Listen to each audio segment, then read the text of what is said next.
أكد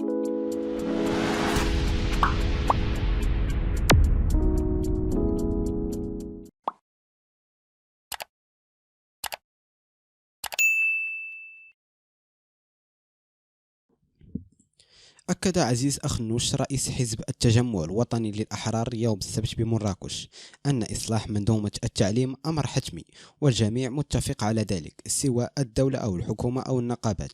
وأضاف أخنوش خلال أشغال المنتدى الجهوي للمنتخبين الأحرار لجهة مراكش آسفي أن هناك مطالب مشروعة ينادي بها نساء ورجال التعليم وباقي العاملين في المنظومة، وقد باشرنا التعاطي معها بشكل إيجابي، وهو ما يجسده اتفاق الأحد الماضي مع النقابات التعليمية. وأبرز عزيز أخنوش أن هذا الاتفاق يشكل خطوة كبيرة في طريق إصلاح المنظومة، إذ سيكلف تمويلات كبيرة حسب الإمكانيات المتوفرة لدى الحكومة، مشيرا